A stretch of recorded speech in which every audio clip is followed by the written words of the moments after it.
Gagasan bahwa Cyrus Agung adalah Zulkarnain atau Raja Penakluk yang membangun benteng pencegah Yajuj dan Majuj atau Gog dan Magog bukan sekedar spekulasi modern, melainkan hipotesis sejarah dan akademis yang didukung oleh persilangan teks Al-Quran, nasah Alkitabiah kuno, serta bukti geografi politik masa antik. Selain dari Al-Quran juga banyak cerita dari perspektif kitab suci sebelumnya seperti Alkitab atau Perjanjian Lama.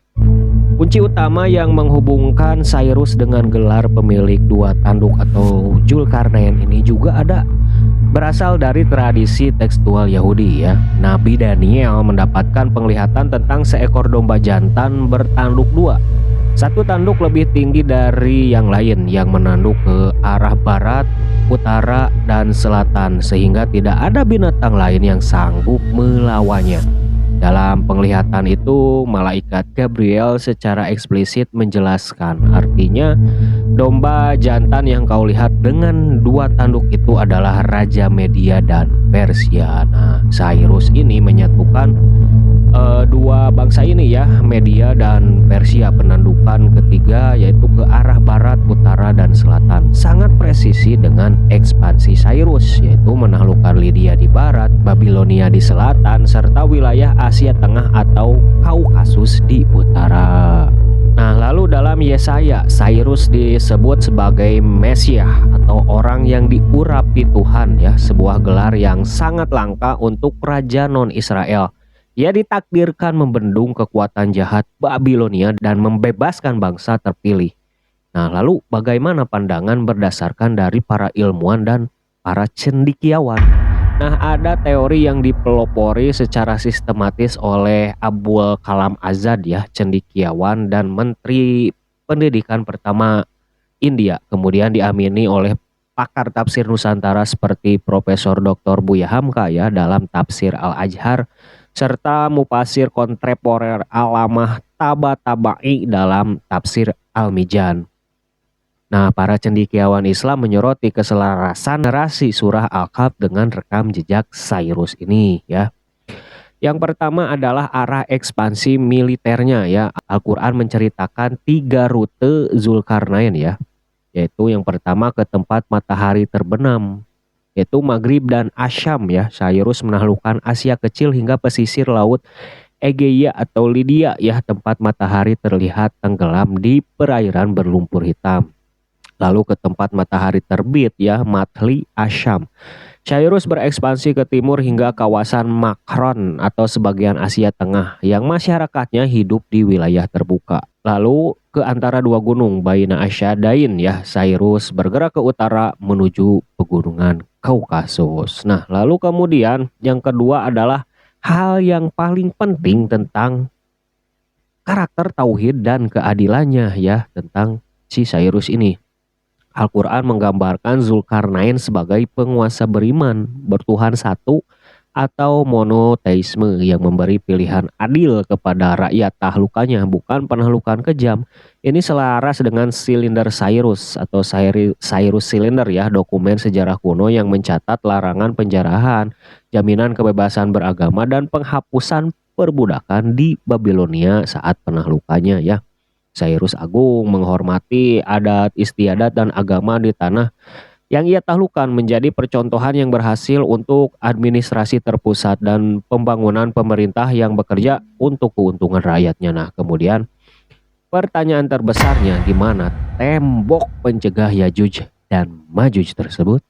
Nah, sekarang mari kita beralih ke pandangan historis dan arkeologi tentang tembok dan Yajuj Majuj ini ya. Para sejarawan dan ahli geografi yang mendukung teori ini menunjuk ke kawasan celah Dariel atau Dariel Gorge atau Pass of Dariel ya, di pegunungan Kaukasus, perbatasan antara Georgia dan Rusia hari ini. Nah, para cendekiawan mempunyai keyakinan bahwa Yajuj dan Majuj ini adalah suku nomaden yang merusak ya, selaras dengan suku-suku utara pegunungan Kaukasus ya, yang hidup suku-suku nomaden terasing yang ganas ya, seperti bangsa Scythian dan Cimmerian. Mereka kerap turun melewati celah pegunungan untuk menjara pemukiman peradaban selatan yang damai. Nah, Seolah menambah bukti yang ada, para ilmuwan mengungkapkan di celah Dariel juga terdapat peninggalan benteng kuno yang secara historis dikenal sebagai Gate of Alan atau pintu gerbang Alan atau Caspian Gates ya. Dalam catatan sejarah kuno, celah sempit ini pernah diperkuat dengan struktur gerbang raksasa berlapis logam atau besi untuk menutup akses penyerang dari utara ya. Sebagian sejarawan mencatat Cyrus melakukan ekspansi ke utara untuk mengamankan perbatasan ini dari serbuan bangsa penjara tersebut. Nah, itulah pandangan dari berbagai kitab suci yang ada dan pandangan secara historis yang dibangun oleh para cendekiawan. Sekarang mari kita berfokus untuk sebenarnya mengetahui ya, siapa sebenarnya Cyrus ini? Nama aslinya adalah Kurush ya, berasal dari bahasa Persia kuno ya. Lalu di sini kita sebut juga sebagai Cyrus. Masa hidup sekitar 600 sebelum Masehi sampai 530 sebelum Masehi ya. Jadi umurnya sekitar 70 tahun ya. Gelarnya adalah Sahanshah atau raja dari segala raja ya. Raja Persia, raja Babilonia, dan pencapaian utamanya adalah pendiri Kekaisaran Akhemenia atau Kekaisaran Persia pertama ya. Pelopor, ia juga sebagai pelopor konsep hak asasi manusia kuno ya. Itu yang diyakini oleh para ilmuwan ya.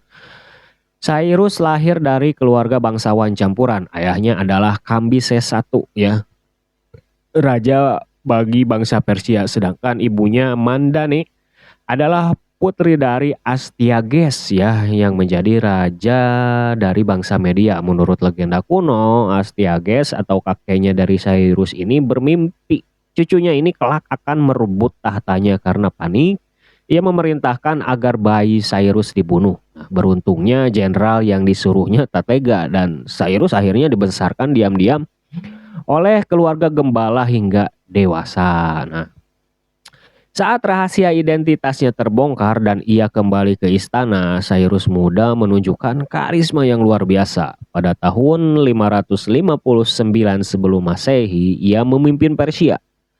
Alih-alih untuk tunduk pada kakeknya Astyages ya, ia malah memimpin pemberontakan ya. Dan pasukan Media justru berbalik mendukung Cyrus karena muak dengan kezaliman Astyages. Cyrus pun pada akhirnya naik tahta ya, menyatukan bangsa Persia dan Media menjadi satu kekuatan besar. Nah, setelah menyatukan bangsanya, Cyrus mulai berekspansi. Target besarnya adalah kerajaan Lydia ya. Kalau sekarang itu wilayah Turki yang dikuasai oleh Raja Croesus yang super kaya ya. Dalam pertempuran ini Cyrus menunjukkan kejeniusan taktik militernya dengan meletakkan pasukan unta di garis depan untuk menakut-nakuti kavaleri kuda musuh. Hingga akhirnya Lydia pun takluk menjadikan Cyrus penguasa Asia Kecil.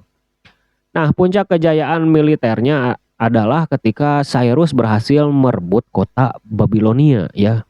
Ini adalah masterpiece militer sekaligus politik Cyrus. Babilonia adalah kota dengan benteng terkuat di dunia saat itu ya. Cyrus mengelabui mereka dengan membelokkan aliran sungai Efrat ya, sehingga pasukannya bisa menyelinap masuk lewat dasar sungai yang mengering di malam hari. Tepat saat para elit Babilonia sedang berpesta, ia merebut kota itu hampir tanpa pertumpahan darah. Nah, kemudian juga berbeda dengan penakluk zaman kuno yang hobi membakar kota dan memperbudak warga tahlukan. Cyrus ini mengeluarkan kebijakan yang diabadikan dalam Kalender Cyrus ya. Ia membebaskan para tawanan, mengembalikan patung-patung dewa lokal ke kuil asalnya. Dan yang paling bersejarah, ia membebaskan bangsa Yahudi dari pembuangan Babilonia, membiarkan mereka pulang ke Yerusalem dan mendanai pembangunan kembali tempat ibadah mereka. Nah, itu ya yang menjadi salah satu faktor penting yang meyakini para cendekiawan atau para ahli sejarah bahwa Cyrus itu adalah orang yang paling mendekati dengan Raja Zulkarnain ya. Cyrus juga nih tidak wafat di atas kasur empuk istananya. Sebagai raja yang bersifat kesatria, sebagai raja yang juga kesatria, ia gugur di medan perang saat berusia sekitar 70 tahun ya. Ia umur 70 tahun masih tetap memimpin pasukannya gitu kan untuk melakukan ekspansi ya. Nah, ia tewas dalam kampanye militer di perbatasan utara Asia Tengah saat melawan bangsa nomaden Masai Getai yang dipimpin oleh Ratu Tomiris ya. Jasadnya kemudian dibawa pulang ke Pasar Gadai sekarang di wilayah Iran modern ya, dan dimakamkan dalam sebuah mausoleum batu sederhana. Nah, konon makam ini tetap utuh hingga hari ini dan sangat dihormati oleh rakyat Iran. Bahkan ketika Alexander Agung dari Yunani menaklukkan Persia 2 abad kemudian, Alexander memberikan penghormatan khusus di makam Cyrus karena sangat mengidolakannya. Rangkaian bukti lintas disiplin mulai dari eksegesis kitab suci, catatan tekstual kuno, rekonstruksi geopolitik antik hingga bukti arkeologis menunjukkan bahwa Cyrus Agung atau Cyrus II ini menunjukkan bahwa Cyrus Agung merupakan figur historis yang paling mendekati deskripsi Zulkarnain dalam Al-Quran ya. Gagasan ini berdiri di atas pilar-pilar argumentasi yang saling mengunci secara presisi ya, seperti penyelarasan nubuat dan gelar dalam perspektif Alkitab, arah ekspansi dan integritas moral dalam Islam, serta geografi dan benteng pertahanan dalam perspektif historis arkeologis. Nah, ada kutipan emas yang nampaknya ini sangat cocok tentang Raja Zulkarnain ini ya. Al-Quran sengaja menyembunyikan identitas spesifik Zulkarnain agar umat manusia berfokus pada esensi kepemimpinannya ya, moralnya dan ketauhidannya, bukan sekedar romantisme nama ya. Meskipun Al-Quran tidak pernah secara eksplisit sebut nama Cyrus karena Al-Quran adalah petunjuk ya, bukan buku sejarah. Nah, pola yang ditunjukkan Cyrus Agung juga menawarkan prototipe kepemimpinan ideal ya, yang saya sebutkan sebelumnya juga. Ini menjadi salah satu pertimbangan para ahli bahwa Raja Zulkarnain itu adalah Cyrus II ya, yang paling mendekati. Cyrus menguasai peradaban terbesar pada zamannya, tetapi ia tidak menggunakan kekuatannya untuk membumi hanguskan kota, membantai warga, atau memaksakan budaya ya. Bayangkan di raja-raja di tahun-tahun sebelum Masehi itu sebenarnya kalau punya kekuasaan sedikit saja langsung mengaku Tuhan ya, bahkan ya seperti Raja Namrud, terus Firaun Mesir itu sebenarnya jaraknya nggak jauh ya dengan kelahiran Cyrus itu. Nah, di di tahun-tahun sebelum Masehi ini Cyrus berbeda ya, melakukan sebuah kebajikan ya, bahkan dalam peperangan gitu ya, tidak menawan tawanan atau tidak memperbudak wilayah hasil invasinya, tapi membebaskan semuanya ya. Nah, kemudian juga kekuasaan sebagai sarana perlindungan ya, ketika membangun benteng di Kaukasus atau membebaskan bangsa Israel dari pembuangan Babilonia, ia menggunakan kapasitas negaranya untuk melindungi kaum teraniaya dan lemah ya. Gitu, Pak, kebijakan-kebijakan dan kebajikan yang diambil oleh Cyrus. Nah, lalu pada akhirnya apakah Cyrus Agung pasti 100% Zulkarnain? Secara teologis ini tetap ya, kepastian mutlak tetap menjadi rahasia Allah Subhanahu wa taala. Namun secara ilmiah dan rasional, Cyrus Agung adalah satu-satunya tokoh sejarah dunia kuno yang mendekati seluruh kualifikasi moral, spiritual, geografis, dan militer dari sosok Zulkarnain. Wallahu alam bisawab. Jadi bagaimana menurutmu?